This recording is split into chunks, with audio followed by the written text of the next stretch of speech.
Scope of educational psychology. पहला scope क्या बेटा? The learner, the learning process.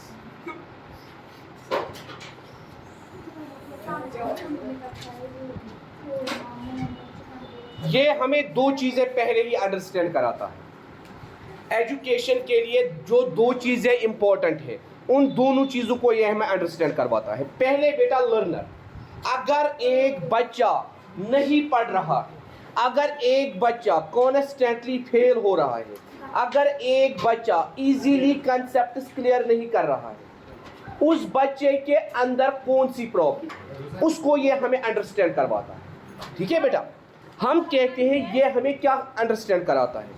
इनेट abilities of a child, इनेट abilities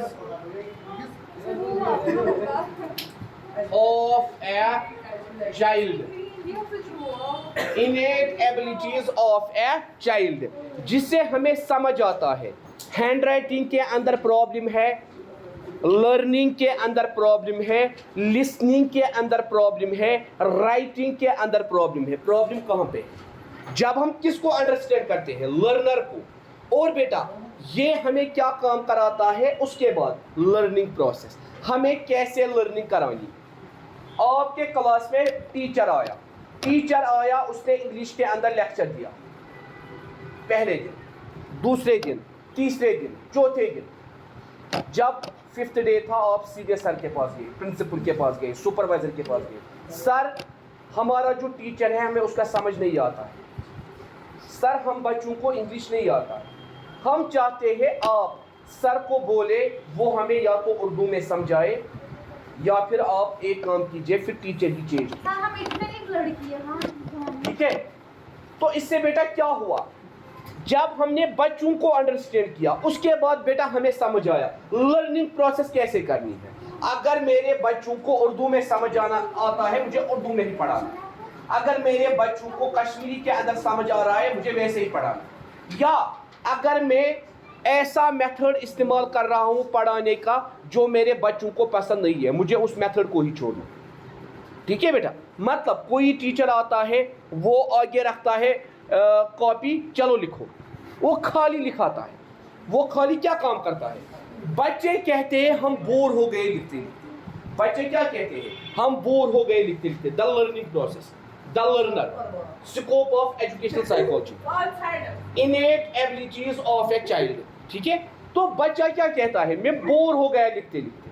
या कभी कभार क्या होता है, टीचर क्लास में आता है, वो बच्चों से ही काम लेता है। खड़े हो जाओ, व्हाट इज एजुकेशन? अभी पढ़ाया नहीं है, खड़े हो जाओ, what is the scope of education? ठीक है, तो इसीलिए हम बेटा कहते हैं जब हम लर्नर को अंडरस्टैंड करेंगे, उसके बाद हम किसको अंडरस्टैंड करेंगे? लर्निंग प्रोसेस को। हमें कौन सा मेथड अप्लाई करना है, कैसे हमारे बच्चों में इंप्रूवमेंट आएगी। ठीक है, उसके बाद बेटा तीसरी चीज, लर्निंग सिचुएशन या एनवायरनमेंट। लर्निंग सिचुएशन या बेटा एनवायरनमेंट। लर्निंग सिचुएशन या बेटा एनवायरनमेंट। आप देखिए बेटा, एग्जाम के दौरान आप अपने रूम में बैठे हो, आपको प्रिपरेशन करनी है। मैं आऊंगा, मैं आपका नेबर हूं, मैंने म्यूजिक इतने जोर से रखा है, आप म्यूजिक से क्या हो रहे हो? किस तरह बोल रहे हो? तो बेटा हम कहते हैं ये हमें बताता है लर्निंग सिचुएशन कैसी होनी चाहिए। मिसाल के तौर पर यहाँ पे बेटा रूल है 30:1। अगर क्लास में 30 बच्चे हैं, एक टीचर है, 30:1। 30 क्यों है बेटा? 30 से ज्यादा नहीं होना चाहिए। क्यों? बिकॉज जितने ज्यादा बच्चे होंगे उतना ज्यादा क्राउड होगा, उतना ज्यादा क्या होगा बेटा? सीटिंग अरेंजमेंट की प्रॉब्लम। बच्चा बेचारा बेंच पे आधा ही बैठा है, वो उस बेटे पे तवज्जो देगा या बोर्ड पे तवज्जो देगा? 30:1 था ना रेशो, ये हमारे स्कूल्स को फॉलो नहीं करते। ठीक है बेटा, मैं वही बेटा आपको बोल रहा हूँ। ओवर क्राउडिंग की वजह से क्या हो रहा है? आपका एनवायरनमेंट आपके लिए सूटेबल नहीं बन रहा है। ओवर क्राउडिंग, ठीक है बेटा, लर्निंग सिचुएशन या एनवायरनमेंट। जैसे ओवर क्राउडिंग, या कभी कभार क्या प्रॉब्लम होती है, जो पिछले वाले बच्चे हैं वो सुन ही नहीं पाते हैं, अब माइक लाओ, अब क्या लाओ, अब टीचर को क्या इस्तेमाल करनी है, माइक। या कभी कभार क्या होता है, जो बच्चे लंबे होते हैं वो कभी कभार आगे बैठ जाते हैं, पीछे वालों को बोर्ड ही नजर नहीं आता। कभी कभार क्या होता है बेटा, जो पीछे वाले हैं उनको बेटा डिजीज भी हो सकती है आंखों की, जैसे आपने पढ़ा है मायोपिया, हाइपरमेट्रोपिया। तो हम कहते हैं बेटा लर्निंग सिचुएशन को हमें बेटर बनाना है। या बेटा आप देखिए 10th तक जिस भी स्कूल में आपने पढ़ा था, आधे स्कूल्स में टीचर्स अच्छे होते हैं, वो इस रंग से अच्छे होते हैं, जितने भी एवरेज स्टूडेंट्स होते हैं उनको आगे बिठाया जाता है। क्यों? उनको थोड़ा फोकस ज्यादा मिले, उनको फोकस क्या मिले। या बेटा वो सीटिंग अरेंजमेंट इस तरह से क्रिएट करते हैं कोई भी बच्चा शोर न करे। मुझे याद है बेटा जब हम पढ़ते थे हमारे टाइम पे बेटा हमें मैडम बिठाती थी एक लड़के को एक लड़की, क्यों? वो कहती थी इससे आपको पता चलेगा। और गर्ल्स में कोई गलती करती थी बॉयज से शेम, बॉयज में कोई गलती करता था गर्ल्स से शेम।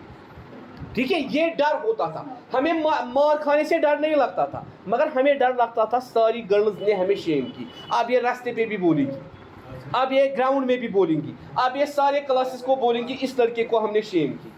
ठीक है बेटा, हमें डर उस बात का होता था। तो हम कहते हैं बेटा जब लर्निंग सिचुएशन समझ आएगी, एनवायरनमेंट अच्छा होगा, बच्चे अच्छे पढ़ेंगे। और ये लर्निंग सिचुएशन एनवायरनमेंट कौन ठीक कराएगा? Educational psychology. इसी तरह बेटा हम कहते हैं heredity and environment, heredity and environment.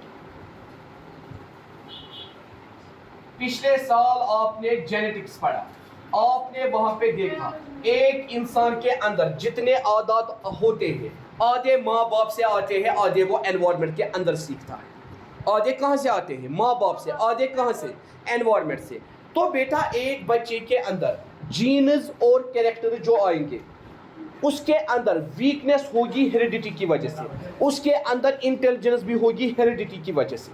या अगर वो बिगड़ रहा है उसमें बेड कंपनी का भी रोल हो सकता है, एनवायरनमेंट, उसमें बेड कंपनी का भी रोल हो सकता है, जिसको हम बेटा कहते हैं एनवायरनमेंट।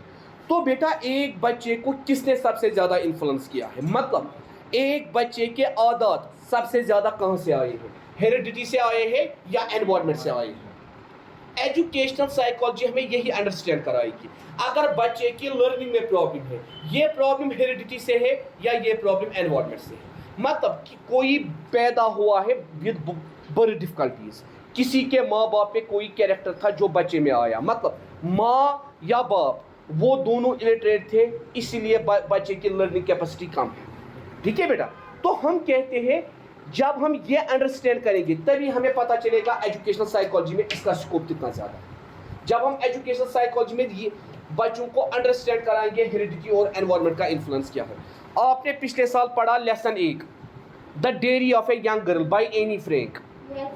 आप देखो वो खुद कहती है मुझे अपनी माँ से टॉकटिव स्किल मिला है। वो क्लास में सबसे ज़्यादा बातें करती थी, जिसके लिए उसको एक्स्ट्रा होमवर्क मिलती थी, एक्स्ट्रा होमवर्क उसको टीचर देता था, मगर वो अपने बातों में इतनी खतरनाक होती है, यहाँ से वो इंटेलिजेंट भी होती है, वो टीचर को एक्सेप्ट करवाती है बातें करना खराब हैबिट नहीं है। जब वो 3 डकलिंग्स के मुतालिक ऐसे लिखती है, 3 डकलिंग्स ज़्यादा क्यों क्यों करते हैं, उनका जो फादर है सुवेन वो उनको उसी बात पे क्या करता है, मारता है। ठीक है, आप देखिए बेटा अपने ट्रेड को वो कैसे रिप्रेजेंट करती है। ठीक है, तो हम कहते हैं हेरिडिटी एंड एनवायरनमेंट से हमारी लर्निंग पे कितना इन्फ्लुएंस होगा, ये भी हमें एजुकेशनल साइकोलॉजी समझाती है। इसी तरह बेटा सबसे important point individual difference, individual difference. हमारे स्कूल्स में एक प्रॉब्लम है, we can not give more time to the student.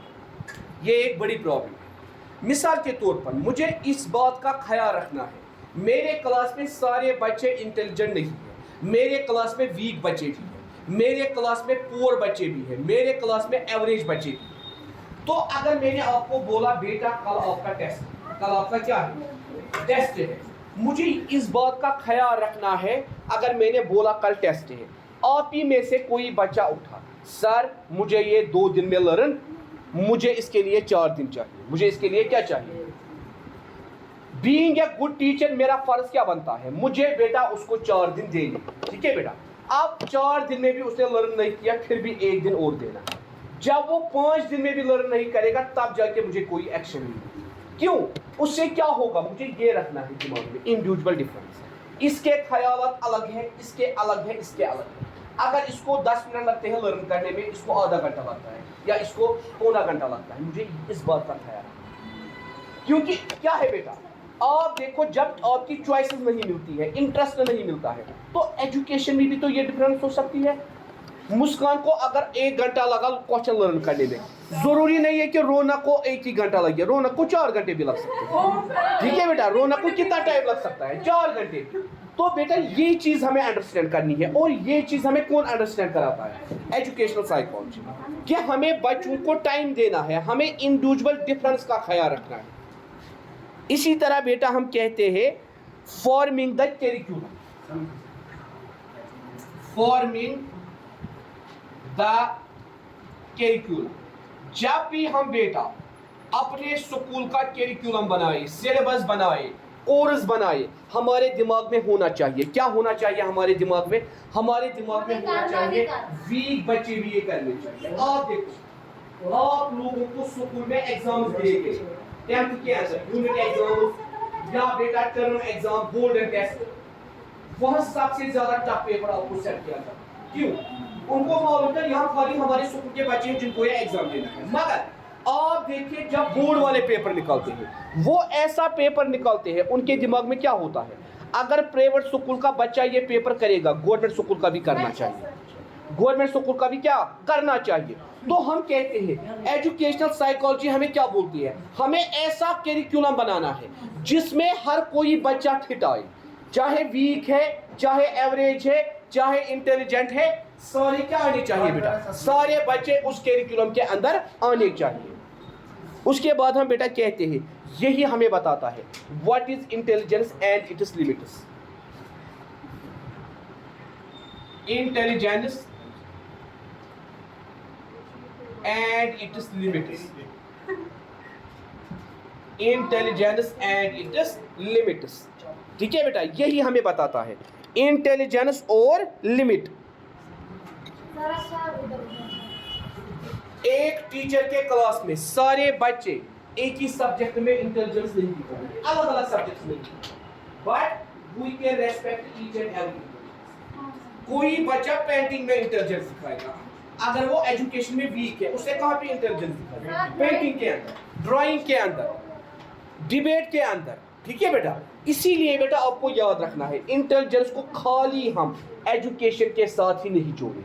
या आप में से कितने ऐसे बच्चे थे जिनको साइंस सब्जेक्ट पसंद था, किसी को इंग्लिश पसंद था, किसी को उर्दू पसंद था, किसी को एसएसटी पसंद था, ठीक है। और जब भी आपका उस अपने फेवरेट सब्जेक्ट का एग्जाम होता था, आप पढ़ते ही नहीं थे, आप पढ़ने के बगैर उसमें अच्छे मार्क्स लाते थे। तो ये चीज हमें क्या बोलता है, एजुकेशनल साइकोलॉजी हमें बोलती है इंटेलिजेंस को आप लिमिट दे दो, हर किसी सब्जेक्ट में अपनी अपनी इंटेलिजेंस। उसके बाद बेटा guidance and counselling, guidance and counselling. Educational psychology हमें बोलती है मारने से कोई सॉल्यूशन नहीं निकलेगा। हम बच्चे ने गलती की हम उसको मारेंगे, या बच्चे ने मार्क्स कम लाएंगे उसको मारेंगे, नहीं। गाइडेंस एंड काउंसलिंग, हम उनको गाइड करेंगे, काउंसल करेंगे कि आइंदा वाले एग्जाम में बेटा आप ऐसा नहीं करना, ठीक है बेटा। हम उनको पर्सनली बुलाएंगे, पर्सनली उनके साथ बात करेंगे। अगर आपको कहीं पे प्रॉब्लम है, आप हमारे साथ वो प्रॉब्लम शेयर करो। किसी सब्जेक्ट के अंदर प्रॉब्लम है, किसी टीचर के अंदर प्रॉब्लम है, वो आप हमसे शेयर करो। इसी तरह बेटा measurement and evaluation, measurement and evaluation, measurement and evaluation, यही हमें बेटा बोलती है कैसे हम इवॉल्वेट करेंगे, कैसे हम इवॉल्वेट करेंगे, कैसे हम मेजर करेंगे बच्चों के अलग अलग एट्रीब्यूट्स को, कैसे हम बच्चों को क्या करेंगे बेटा, जज करेंगे। ये हो गया. अब है बेटा need and importance of educational psychology. तीसरा question, need and importance of educational psychology. Need and importance of educational psychology.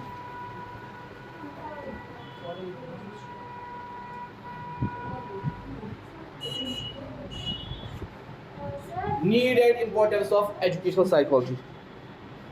Need and importance of educational psychology.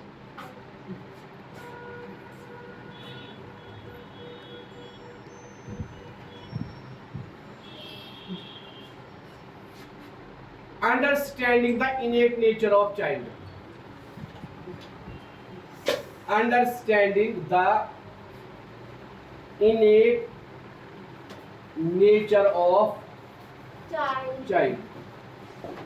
हमें इसलिए एजुकेशन साइकोलॉजी पढ़नी है ताकि हम बच्चे का इनेट नेचर अंडरस्टैंड करें. क्या उसने गलती जानबूझ के की है या बाय मिस्टेक हुई है?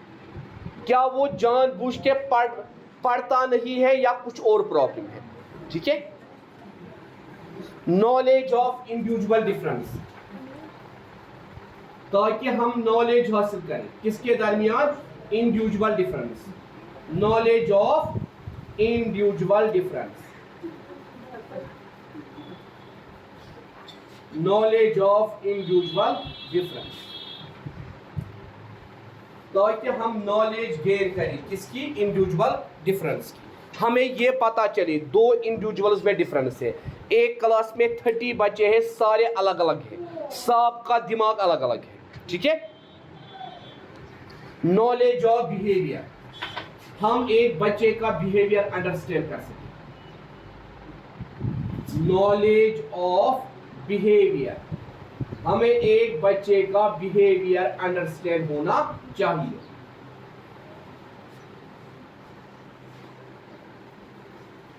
नॉलेज ऑफ लर्निंग, हमारी लर्निंग कैसे बेटर बनेगी? नॉलेज ऑफ लर्निंग, जब आपको यूनिट टेस्ट में पेपर्स वापस दिए जाते हैं उसके बाद टीचर आपको बोलती है बेटा आपने मैथ में यहाँ पे क्वेश्चन गलत किया था, दोबारा नहीं कर. साइंस में टीचर बोलती है बेटा ये क्वेश्चन गलत किया था, गौर से देखना क्यों गलत किया था, दोबारा नहीं होना चाहिए. ताकि आपकी लर्निंग क्या बन जाए बेटा? बेटर बन जाए. इसी तरह जिसका कंसेप्ट आज तक आपको है ही, knowledge of unconscious mind. Knowledge of unconscious mind,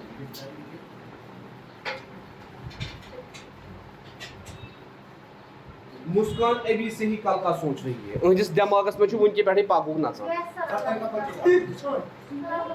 I am a clinical psychologist. Knowledge of mental hygiene.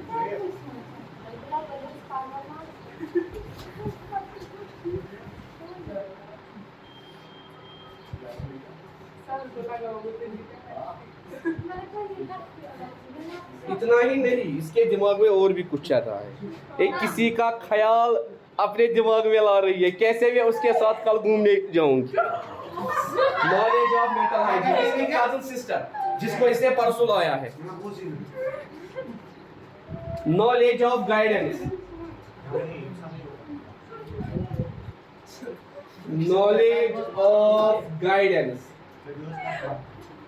आपको क्या लगा मुस्कान? सर ने ये बाल सफेद किए हैं धूप में. हाँ, नॉलेज ऑफ गाइडेंस.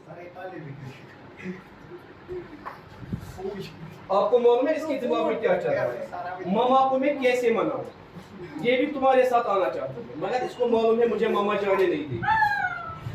या अपनी जगह अपने दिमाग में सोच रही है. इसको मालूम है ये हमेशा दिमाग में ये अपने दिमाग में हमेशा ये खुरफाती एरिया बनाती रहती है. ठीक है बेटा, हम कहते हैं बेटा नॉलेज ऑफ गाइडेंस, जब गाइडेंस दी जाती है. ठीक है.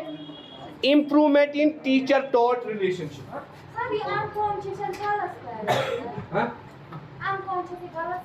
नहीं बेटा, UNCONSCIOU। हाँ बस इम्प्रूवमेंट इन, बस बेटा कीजिए चुप। Teaching learning process, teaching learning process, teaching learning process में हम बेटा कैसे इम्प्रूवमेंट लाएंगे।